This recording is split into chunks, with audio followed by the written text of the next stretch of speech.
दोस्तों ध्यान से सुनना। संभलो कि सुयोग न जाए चला, कब व्यर्थ हुआ सदुपाय भला। समझो जग को न निराश अपना, पथ आप प्रशस्त करो अपना।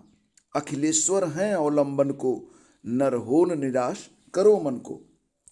और देखो फ्रेंड्स, निज गौरव का कुछ ज्ञान रहे, निज गौरव का नित ज्ञान रहे। हम भी कुछ हैं यह ध्यान रहे, मरणोत्तर गुंजित गान रहे। सब जाए अभी पर मान रहे, कुछ हो न तजो निसाधन को, नर हो न निराश करो मन को। ये दो पंक्तियां अगर आपके जेहन में बैठ गईं तो आपका जीवन बदल सकता है। इस संसार में जो कुछ भी आपको प्राप्त करना है उसमें सिर्फ आपकी नियति, आपका दृढ़ संकल्प ही आपके लिए सहायक हो सकता है। कोई दूसरा आपको न तो सफलता की ओर ले जाएगा और ना ही आपको सफल बनाने के लिए वो आपके लिए मेहनत करेगा। मतलब ये जो कुछ करना है उसे आपको ही करना है। तो कर भैया बल आपने और छोड़ पर आई आस। नमस्कार दोस्तों, स्वागत है आप सभी का स्टडी विद ज्ञान प्रकाश में। आज 19 दिसंबर है, दिन सोमवार का है। बात करते हैं यूपीटीटी के बारे में। सबसे पहले तो देखो फ्रेंड्स, यूपीटीटी 2022 में परीक्षा नहीं हो पाई और अब इसका जो नोटिफिकेशन है दिसंबर में जारी होने की संभावना बहुत ही क्षीण है। इसका विज्ञापन जनवरी में आने की संभावना है और जो लोग यूपीटीटी का वेट कर रहे हैं वो लोग इस बात के आधार पर भी वेट कर रहे हैं कि यूपीटीटी के बाद उत्तर प्रदेश में प्राइमरी में शिक्षक भर्ती हो सकती है।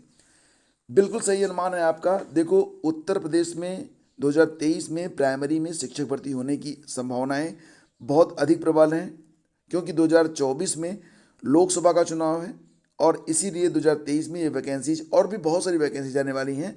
तो यूपीटीटी भी उसके पहले करवाई जा सकती है। तो यूपीटीटी के लिए अगर आप लोग तैयारी कर रहे हैं सीटीईटी की, तो इसकी पूरी तैयारी तो आप ऐसे ही कर चुके हैं। फिलहाल फ्रेंड्स, अगर हम बात करें सीटीईटी परीक्षा के बारे में, तो सीटीईटी के लिए अभी एग्ज़ाम डेट से पहले एक शेड्यूल जारी किया गया है, जो कि आप यहाँ पर देख सकते हैं। जिस भी डेट को ये परीक्षा होगी उस दिन ये परीक्षा 2 पारियों में करवाई जाएगी और ये जो परीक्षा होगी ये 7:30 बजे से आपको रिपोर्टिंग करनी है। चेकिंग ऑफ एडमिट कार्ड्स 9 से 9:15। चेकिंग ऑफ कंप्यूटर, यानी कि क्योंकि ये परीक्षा कंप्यूटर पर होती है तो इसलिए आपका जो कंप्यूटर होगा उसको जाकर आप चेक कर लें। इसके लिए आपको 15 मिनट का समय मिलेगा। आपकी परीक्षा सुबह की समय 9:30 बजे से लेकर 12 बजे तक चलेगी और इवनिंग शिफ्ट में 2:30 बजे से लेकर 5 बजे तक परीक्षा होगी। देखो, क्योंकि ये परीक्षा सीबीटी मोड में होगी तो इसमें काफ़ी वक्त लगता है। मतलब पहले क्या होता था, जब ओएमआर बेस्ड पर ये परीक्षा होती थी तो एक ही दिन में पेपर ख़त्म हो जाता था, लेकिन अब ऐसा नहीं है। अब क्या होता है, अब ये होता है कि अब ये जो परीक्षा होती है वो कंप्यूटर पर होती है, तो जितने सिस्टम होते हैं उतने ही एस्पिरेंट बुलाए जाते हैं और इस प्रकार से ये परीक्षा लगभग 15 से 20 दिनों में जाकर पूरी होती है। जितनी संख्या हो और जितने सिस्टम उपलब्ध हों उसके मुताबिक दिनों की संख्या घट बढ़ सकती है। फिलहाल अभी जो है सीबीएसई की ओर से सीटीईटी एग्ज़ाम डेट के बारे में कोई जानकारी उपलब्ध नहीं कराई गई है। पहले ये कहा जा रहा था कि परीक्षा 20 दिसंबर से स्टार्ट हो जाएगी, लेकिन ऐसा कुछ नहीं है। फिलहाल आप ये मान के लिए कि अभी परीक्षा जनवरी में ही संभव हो पाएगी, वो भी जनवरी के पहले सप्ताह में ये परीक्षा करवाई जा सकती है। तो ये एक अहम जानकारी है और इसके आधार पर अब आप लोग अपनी जो फाइनल रिवीजन क्लास है उसको स्टार्ट कर सकते हैं।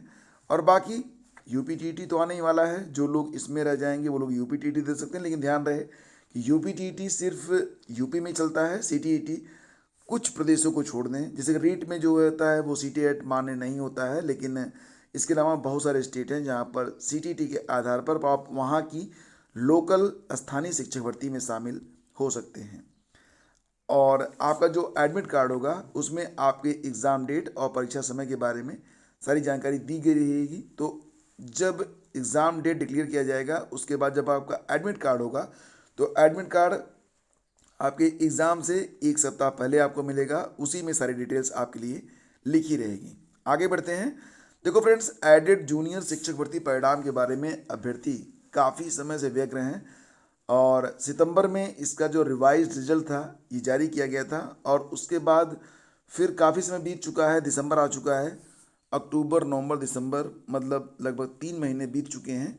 और नवंबर के महीने में जो प्रदेश के लगभग 40 ऐसे ज़िले हैं जहाँ से जो आंकड़े आए थे उस समय का, क्योंकि ये काफ़ी पुरानी भर्ती हो चुकी है, लगभग 1-1.5 साल पहले इसके आंकड़े कलेक्ट किए गए थे। तो फाइनल रिजल्ट बनाने से पहले एक बार पदों की संख्या को रिवाइज करना बहुत ही ज़रूरी था। तो इसके लिए जब जो आंकड़े प्राप्त हुए थे उसमें वर्गवार, श्रेणीवार, मतलब ये कि जो अध्याचन प्राप्त हुआ नया वाला, उसमें कुछ विसंगतियां देखने को मिल रही हैं। रिजल्ट बिना सीटों की संख्या को क्लियर किए अगर जारी कर दिया जाता है तो इससे एस्पिरेंट को प्रॉब्लम होती है, और ये जो एस्पिरेंट होते हैं डेफिनेटली मामला फिर कोर्ट में जाता है और ये भर्ती लंबी चलती है। तो इसीलिए अभी तक अगर आप देखें तो प्रदेश के जो 3049 सहायता प्राप्त जूनियर हाई स्कूल हैं उसमें 1504 जो सहायक अध्यापक हैं और 390 पदों के लिए प्रधानाध्यापक है। तो ये प्रक्रिया पूरी होने में अभी थोड़ा वक्त आपको लग सकता है। फिलहाल फ्रेंड्स यहाँ पर जो मुख्य मामला था वो यही था कि अध्याचन में कुछ गड़बड़ी पाई गई है, जिसमें विषयवार, वर्गवार और श्रेणीवार गड़बड़ी है। इसको ठीक करने के लिए कई बार प्रयास किए गए, लेकिन अभी तक जो है लगभग बहुत सारे जिले हैं जहाँ से बार बार संपर्क करने के बावजूद अध्याचन से संबंधित विसंगतियों का निराकरण नहीं हो पा रहा है। तो कुल मिला के देखा जाए तो पहले 30 दिसंबर 2019 को रिक्त पदों का ब्यौरा मांगा गया था। उसके बाद 3 नवंबर 2021 को रिक्त पदों को सत्यापित करने के लिए कहा गया। तो जो सत्यापन की बाद वाली रिपोर्ट है उसको ही अभी ठीक ठाक तरीके से प्राप्त नहीं किया जा सका है, और यही वजह है कि अभी जो इसका परिणाम है उसको जारी करने में थोड़ा वक्त लग सकता है। हालांकि कितना वक्त लगेगा ये ऑफिशियली तो भी कुछ नहीं कहा गया है, लेकिन मुझे लगता है कि कम से कम 2 हफ्ते तो अभी लग सकते हैं। और हर बार की तरह इस बार भी उत्तर प्रदेश लोक सेवा आयोग की ओर से माइनिंग इंस्पेक्टर प्रारंभिक परीक्षा 2022 प्रयागराज और लखनऊ में रविवार को 11 बजे से 1 बजे के बीच में करवाई गई थी। तो कुल 55 पदों के लिए पंजीकृत 5,601 अभ्यर्थियों में 2,062 मतलब 36% ने ही परीक्षा दी है। तो ऐसा बार बार हो रहा है, इसलिए जब भी कोई पद आया करे, पदों की संख्या कम रहा करे, तो वहाँ पर आवेदन करके परीक्षा में बैठ जाने में आपको जो है फ़ायदा भी हो सकता है। एक बार एक वैकेंसी आई थी, इसके बारे में थोड़ा सा डिटेल्स में जब जुटाऊंगा तो आपको बताऊंगा। उसमें मात्र मतलब कुल मिला के 5-7 पद थे केवल, और मेरे घर से मतलब घर के बगल में ही एक महिला हैं, उन्होंने आवेदन किया हुआ था, और जिस दिन उनकी ये परीक्षा थी उसी दिन उनके घर में कोई शादी समारोह, विवाह भी था, लेकिन वो परीक्षा देने गई और आज वो जीआईसी में लेक्चरर के तौर पर जो है काम कर रही हैं। मतलब 5-6 पद थे तब भी। तो इसलिए जब पद कम होते हैं तो बहुत सारे लोग पदों को देख के परीक्षा छोड़ देते हैं, जबकि छोड़ना नहीं चाहिए। 12वीं में 75% अंक नहीं तो जेई मेन की मेरिट से बाहर। मतलब ये कि अब पुराना नियम जो कोविड के पहले वाला था उसे दोबारा से लागू कर दिया गया है। इंजीनियरिंग में जो इंजीनियरिंग संस्थान है उसमें दाखिला आपको तब मिलेगा तो जब आप जेईई मतलब जो ज्वाइंट इंजीनियरिंग एग्ज़ाम होता है, मेन परीक्षा होती है, उसको क्वालिफाई आप कर लें। लेकिन इंटरमीडिएट में जनरल कैंडिडेट के लिए 75% अंक कंपलसरी रहेगा। एस सी छात्रों के लिए ये जो अनिवार्यता है वो 65% की है। मतलब ये कि अगर इंटर में आपके अंक अच्छे नहीं हैं तो आप इंजीनियर नहीं बन सकते हैं, भले ही जेई आपने अच्छे अंकों से क्वालिफाई किया हो। तो जेई मेन के दोनों सत्रों में सिर्फ एक ही ऑनलाइन आवेदन पत्र भरना होगा, और पहले सत्र के बाद पुराना आवेदन पत्र ही सत्र में मतलब 2 सत्रों में काम आएगा। तो एक से अधिक ऑनलाइन आवेदन पत्र भरने पर परीक्षा से वंचित कर दिया जाता है। फिलहाल कई छात्र ऐसे हैं जो कोविड काल में जेई मेन में बेहतर स्कोर नहीं आने के कारण और दाखिला न लेकर दोबारा तैयारी कर रहे हैं। इनमें से तो बड़ी संख्या में ऐसे अभ्यर्थी हैं जिनके अंक जो हैं वो कोविड की वजह से खराब हो चुके हैं, और अब ऐसे लोगों के पास मतलब कोई विकल्प नहीं है, ऐसे लोग बाहर ही हो जाएंगे। और देखो फ्रेंड्स, व्हाट्सएप का दौर है, आपको भी बहुत सारे लिंक्स वगैरह मिलते होंगे, तो हर लिंक पर फटाफट क्लिक मत किया करो। ख़ास तौर से मैं देखता हूँ कि कई बार ऐसा होता है कि अमेजन दे रहा है, फ्लिपकार्ट दे रहा है और रिलायंस दे रहा है फ्री मोबाइल रिचार्ज, इस लिंक पर क्लिक करो, मोबाइल रिचार्ज पा जाओ। या कभी कभी ऐसा भी लिंक आता है कि फ़लाँ ने आपके लिए कुछ भेजा है, क्लिक करो, ब्लू लाइन को टच करो, मत किया करो। ये सब आपके लिए बहुत ही हार्मफुल है। और रही बात अगर आप यूपीआई वगैरह यूज करते हो ना, तो बहुत दिक्कत हो जाएगी। आपके अकाउंट में जो थोड़े बहुत पैसे भी होंगे वो सब चले जाएंगे। तो जब भी आपके मोबाइल में चाहे एसएमएस से, चाहे व्हाट्सएप से, चाहे कहीं से भी कोई लिंक आया करे, मत क्लिक किया करो। कोई ज़रूरत नहीं इसको क्लिक करने की। वही लिंक पर क्लिक करो जो आपके लिए यूजफुल रहें। और देखो फ्रेंड्स, अगर आप तैयारी कर रहे हैं केंद्रीय विद्यालय संगठन की, तो अगर आपने केवीएस के लिए करंट अफेयर का जो नोट्स है उसको तैयार किया हुआ है तो दैट्स वेरी गुड, इससे बेहतर कुछ नहीं है। लेकिन अगर करंट अफेयर का मंथली नोट्स, जो मासिक नोट्स होता है, अगर आप उसको नहीं बना पाए हैं तो ये आपके लिए बहुत ही अहम है। आपको बताना चाहेंगे कि केवीएस के लिए जो परीक्षा होगी वो अप्रैल या मई में पॉसिबल है, ये परीक्षा हो जाएगी। तो आपके पास कम से कम 6 महीने का नोट्स होना चाहिए। मतलब अगर अप्रैल में हो रही है तो जनवरी, फरवरी, मार्च हो गया, और अक्टूबर, नवंबर और दिसंबर का जो नोट्स है 2022 में, साथ ही साथ जनवरी, फरवरी और मार्च 2023 का नोट्स आपके पास कंप्लीट होना चाहिए।